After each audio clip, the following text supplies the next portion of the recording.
ngarang numidang waramda Furakhiba pandam pausina phongli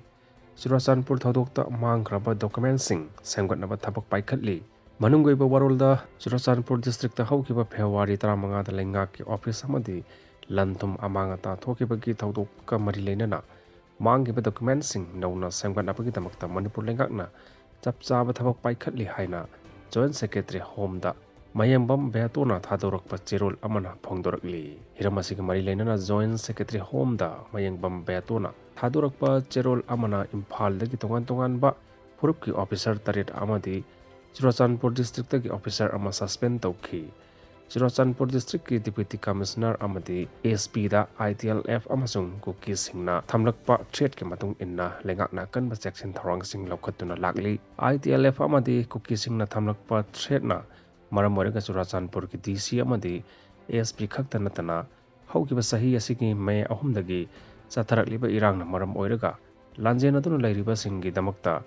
lakholiba thabak tharom singdasu chauna apanba ama ohelle February 15 gi thotokta mangkraba documentsing nauna sangkanabagi damakta thabak lengakna kanma mongda honari masida sumyamna mateng pangbiyu haiki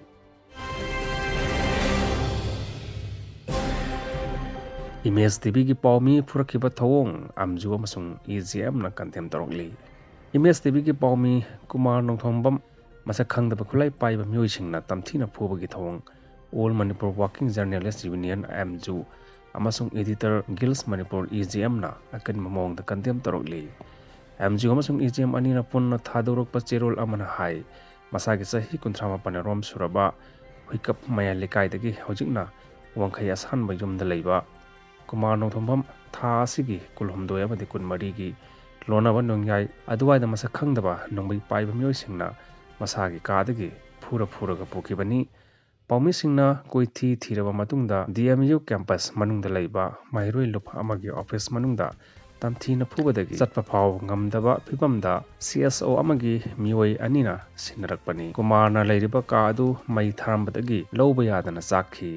ka aduda Kumar ga lonana mahiroi ani punna leibani adubu makhoi ani di examination leibadagi thodok thofam yum aduda leite mai chakpa aduda Kumar gi thagi salary tolop ke mahiroi ani adugi maru oiba che chang lairik amade atai potlam punamak yaukhre wangkhai gi yum aduda mai chakpa gi pau tabadagi Paomi kangbu ama loba changlubada asanwa yum adugi ka amada Kumar kauba Paomi amasu leibani haina anakpada leiramba mioi kharana paudambadagi Paomi kangbu aduna Kumar gi mobile number da call tawduna khongul likhi adubu paukhum amata phangkhide laibak phabadagi Paomi kangbu amana DMU campus da leiba mahiroi lup amagi office ta changlubada CSOM gi mioi ani thoraklaga manungda Paomi ama leibani pukhro harakpadagi yenglubada Kumar orambani hairi Kumar na phongdorakpagi matung inna masagi kaagi thong kap khairaga masak khangdaba nongmai paiba mioising adu changlaklaga wahi amata haidana phuba horakhi DIPR na piba I card ullaga Paomi ni haina saktak sarabasu mullaga asakpa mairakta langsinki phuraga puthorakpa aduna makha yorakpada phina mamit punsinki makha tana yum amada puraga changlakpa mioisingna phukhi mahana khangba CSO kharagi mioisingda Paomi ni karigi phuribano amuktadi kanbiyu hairubada tasinadana chatkhi mamaithangda Kumarbo khangba CSO gi mioi amana tongba car amada thambikhi nongyai matung pungama makhairom tabada Paomi kangbu amana masagi mafam kayada saifam tana phuraba Kumarbo Rajmeti City da pukhatpani cherolasin hai Manipur gi irang asida mathau tawriba Paomi kaya aso apan nangkhre adubu madu professional hazard ne haina khallaga Amju amadi Egm na yaningdabagi cherol ama phongdo Amju amadi Egm na yaningdabagi cherol ama phongdolaga tumena leikhi adubu phurakpa asidi professional hazard ne haina lobu yaroi asiguma thodok asi matungda amu hanna thokhan biganu tangai bhadrapati chenar bcs wasing adu